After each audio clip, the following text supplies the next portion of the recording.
yaay jooju xam nga warul toog rek di encourager doomam naan ko demal uti comme li ngeen wax comme dama ko waxoon te nekkoo leen fi moo tax bi ngeen ñëwee ma bëgg a feddali que ne ñun aussi ñi ngi leen di jàppale ci sensibilisation bi ku nekk na nekk kilifa biir këram te bañ a jur rek di boyangal ñu jërëjëf Diop yow rendez-vous altine laa lay jox jàkkaarloo waree ak yow daf may neex ñii ñëpp nag daañu fi teewaat one by one ñëpp toogaat incha allahu taala que l'année soit belle location yi cher na de waaw cher na trop.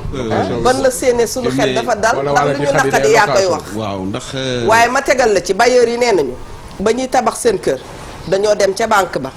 leb xaalis. ciment bi kenn wàññeegu ko. la suuf daan jar lay jar.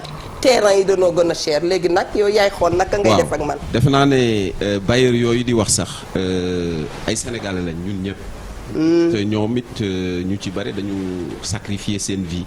pour tabax. am lu ñu dundalee seen njaboot. bu ñu retraité wala bu ñu demee ba liggéeyatuñu. ndeysaan lu ñu reconnaître la parce que consommateur bi aussi c'est pas seulement les locataires. c'est vrai mais dafa di ne bu fekkee rapport de force am na. ki gën a faible moom moo soxla ku ko assister. ñun c'est dans ce sens que lañ ne. il faut que locataires yi ñu accompagner en termes de conseil. c'est vrai orientation ak seen àq ak seen yelleef. tout à fait bu fekkee ndar nañ ci fell lenn. ñu jàppale leen ci loolu rek la. yenu na maanaam bu fekkente ne ñëw nga ci association bi li ñu lay njëkk a laaj mooy ndax nekk nga à jour ci say paiement est-ce que yaa ngi fay régulièrement boo ñu wanul sa dernier reçu bi nga fay ñun duñ jël sa parce que en fait li nit ñi xamul mooy bu fekkee da nga contracté ak bailleur soo toogee benn weer fayoo rek de fait yoon génn na te muy dëgg da nga war a dem ci juge bi rek pour mu constater ko et ordonner expulsion dëgg la léegi nag lii am solo mooy dañ ko yàgg di wax parce que président bu demee ba 2014 mu ne nañu wàññi location bi c'est parce que boobu nit ñi mënatuñ ko wóolu daf doon gréver de façon très très très considérable budget wu góorgóorlu Sénégal de telle sorte que dootul am sax lu mu tegee de côté pour mën a jënd kër ñu ngi saluer effort yi ñu ci def parce que tey logements sociaux yi ñu ngi ci tey bi ñu ko bindee ci période pandémie parce que dafa metti woon na ñu bind ko lettre ne ko président yéen a ngi wax rester chez vous mais tey am na ñoo xam ne ñu ngi sous la menace d'être expulsés ci seen i kër mu dégg ñu daal ne bu kenn génn kenn période pandémie bi waaye nag loolu dafa am lu mu induire mooy ñi nga xam ne tey dañoo ñàkk seen liggéey ci Covid bi mu nekk ci secteur hôtellerie mu nekk ci restauration am ñoo xam ne dañ leen yóbbu chômage technique am ñoo xam ne 70% de leur salaire lañ leen doon fay te ñu ci bëri ANSD def nañ étude boo xam ne dañ ne Dakar 54,4% ci ménages yi ay locataires donc mu nekk loo xam ne am na solo ñooñu tey ñoo am ay jafe-jafe tey bu ñu demee ba benn néeg di jar 80 000 Dakar. c'est vrai. wala nga jël chambre salon. ñu ne la 200 000. dëgg la 200 000 dëgg la studio. alors ñu ne. ki nga xamante dafa jënd ciment jënd suuf su cher.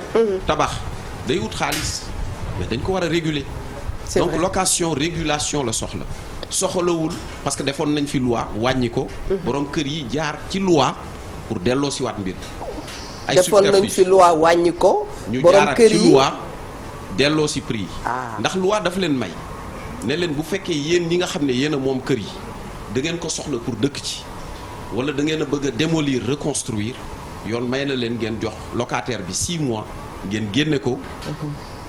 dëkk ci kër gi wala ngeen defaraat seen kër. mais ñu ci loolu bu bari nag- amee que génn mooy prioritaire pour jëlaat merci s'il mais n'a ñu pas ci de bari duñ ko tal parce que. da koy yokk. voilà Très bien. soxna Ah, Eva. waaw. am na ñoo xam ne tey seen liggéey permettre leen ñuy yéeg a ko wàcc dem tribunal. pour topp borom kër gi. dañuy daal di génn rek abal la sa kër. am na ñu mënul procédure. très am na ñoo xam ne sax bu ñu jotee kayitu huissier rek daanaka daw nañ commencé dajale seen bagage la. ñoom Awa Diop dëgg la. période Covid bi nag. li ci gën a graaw mooy actuellement ñun def nañ benn lettre boo xam ne génne nañ ko fan yële ci ginnaaw. war na mat weer ak lu topp 1118 dossiers yoo xam ne yu bees la yu fekk si ya fi nekkoon yoo xam ne ñu ngi en voie d'être expulsés. et amul benn mardi wala vendredi boo xam ne ci audience tribunal d'instance de Dakar. plus de 700 nouveaux dossiers amul yoo xam ne ñu ngi en instance. ordonné nañ ay expulsion yu bare. exécuté guñ ko nag. démb bi may wax ak maître Sakho mu ngi naan ma loolu bis bu ñu commencé exécuter expulsion yi c'est une véritable bombe sociale. ay waay ñuy ñaan parce que du nit bu dëkk ci kër parce que y a des mauvais payeurs ñooñu duñ wax protéger wuñ leen. mais nit ku dëkk ci kër 10 ans 20 ans fay loo xam ne sax moo yëkkati kër ga ñaar ba ñetti étage. dëgg la bu toogee ba crise ñëw. mu toog benn weer ñëwul am na ci ñoo xam ne sax dañ ciy am kersa fayu la war nga xam ne crise bi moo ko indi mais am na ñoo xam ne il ne cherche pas à comprendre. bi président ne nañ ko suspendre bi loi d'habilitation bi jeexee automatiquement dossiers yi dafa demandoo tribunal ñu nekk ay dossiers yu bare donc ñuy ñaan. président loolu nga xamante identifier nañ ko parce que le problème bi ñu posé wu woon mooy. naka la ñuy def ba dimbale locataires yi parce que amuñu base de données tey mënuloo dem ci quartier nga ne tant de locataires ñoo fa nekk amul. mu indi problème boo xam ne Covid bi daf ko teg sur la table mooy ñu ngi wax je parle devant mon commissaire problème de sécurité. tey am na ñuy loué ci kër yi xamuñ ñan la benn mat la ñuy bokk rek ñëw teg. c'est vrai mën nañ def jéyee ci kër gi génn dem seen yoon. parce que contrat de location yi amul traçabilité. da ngay ñëw wax ma ne la 200000 et d'ailleurs léegi ñu ngi laaj ay bulletins de salaire contrat de travail. yiñ ci dugal moo pare. 2 mois caution 2 mois avance bi muy recevoir. bi muy wàññi location bi xam nga lan la ci jublu woon que ñu dellu si ci normes yi. parce que loi Sénégal nag dafa réglementer location. mooy tey su ma lay loué bu ma nee la 150000 war naa am fu ma ko teg mooy surface corrigée te dama ko war a annexé ci contrat bi mais léegi da ngay ñëw ñu ne la 250000 300000 boo duggee ci appartement bi sa xol day jeex. au feeling lañ la koy waxee. promiscuité boo xam ne. ah oui yow problème de santé daf ciy ñëw. professeur.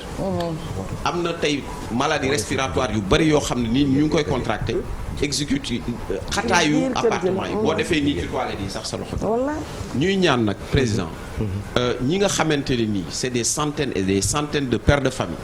yoo xam ne ñàkk nañ seen liggéey ci mbas mi. ñoo xamante fi mu ne liggéeyatuñ seen liggéey yàqu na. ñu war leen a génne te seen dossier nekk en instance dans les tribunaux ni muy jàppalee ñeneen ñi mu jàppale ñooñu. te loolu lu ñu mën a identifier la lu ñu mën a gis la. ñu jàppale leen balaa ñu leen di génne ci seen kër yooyu. te itam ñu réglementer secteur bi. ndeysaan ñu réglementer. il faut ñu réguler ko parce que tey bu ñu bàyyee bailleur bi ak locataire bi. très bien ñuy contracter librement. toujours dina am ku génn saako. jërëjëf professeur am na lu mu ci bëgg a bàyyi. mais dugg nga ci thème bu daw yaram. bu doy waar ah ministre sax ndeysaan mi ngi yëngal bopp bi. c'est triste dëggantaan nag. bokk na tey ci li ma gën a laal bu weesee xale yi dem. parce que comme tu l'as dit ku nekk locataire rek. waaw directement tu l'es indirectement. peut-être que dañuy tabaxee suñu kër yi. c'est 2 éléments dañ ko dul prendre en compte mooy aération bi. ventilation bi. ak tout ce qui est ensoleillement bi. mooy kër mën na tuuti xat. mais day am ventilation soleil da ci dugg. dëgg la microbe yu bëri bu duggee ci kër du teel a génn. loolu bokkoon na ci paramètres yi taxoon. OMS ne bu fi duggee du teel a génn parce que très souvent. day confiné wu te kër yi def lu dugg rek du am ngelaw bu génne du am soleil parce que ni ñuy tabaxee kër yi également très souvent duñ jëli compte en ça peut-être que même DG dina xam na ci dara néew sax boo ko yore yan nañ ci yàlla musal waaye day am doo ko mën a génne kër gi dina dugg ci kër du teel a génn ndax loolu di nga fobere ba sonn dëgg la mais micro bi duñ teel a dee donc il faut que yéen seen si li ngeen ñu lee ngeen lijjanti bu baax a baax a baax a baax sur ça loolu laa ci bëggoon dal confirmer monsieur le commissaire je vous rassurer très bien y a même pas 2 jours man ak sa benn naataango waxtaan nañu ci lu mel noonu pas lii mais war nañu rencontrer semaine bii inch'Allah dinañ échanger ci lu mel noonu parce que l'université est à la disposition de la communauté très bien am na lu ci DG bëggoon dolli déggal rek li mu wax je pense que régulation laaj na ko mais am na président mi ngi posé ay jéego yu mag defe naa logements sociaux yi dina régler problème yi très bien voilà les 100 000 mais je pense que suñu xoolee bu yàgg suñu papa yi ñoom ñëpp fan la ñu amee kër HLM ak SICAP waaw parce que société yooyu defe naa aussi war nañ leen relancer. ñu ngi nuyu Mamadou Kassé. defe naa loolu lu am solo mais aussi ñu relativiser man saraxule naa sama nijaay day liggéey 40 ans France jël retraite ñëw tabax këram loolu lay am pour dundee dafa sacrifié wu. ça veut dire day am ñoo xam ne dañuy liggéey ci sedd bi yëpp jeex weer de ñu ne awma dama ko fayee dañ ko bàyyi ci kër gi. c'est vrai ñu relativiser quand même defe naa loolu aussi lu am solo la. parce dañ ci que bàyyi am na ñoo xamee ne loolu la ñuy dundee. boo ko fayul moom tamit du am lu mu lekk. voilà donc je pense quand même que li mu wax am na solo foog ñu réglementer. merci am na leneen aussi lu am defe naa moo wax na ko léegi.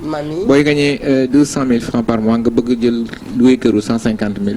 dina jafe nit da nga war a dund ak ce niveau de vie. moo waraloon d'ailleurs ñuy laajte loolu aussi lu am solo la également. loolu la merci beaucoup DG. kontaan nañu Mia lii mooy wane ne tey bu ñu fi toogoon ba guddi duñu jeexal ndax wax dëgg yàlla xel yëpp benn lañu te waxtaan rek la laaj. waree fu jigéen yow itam.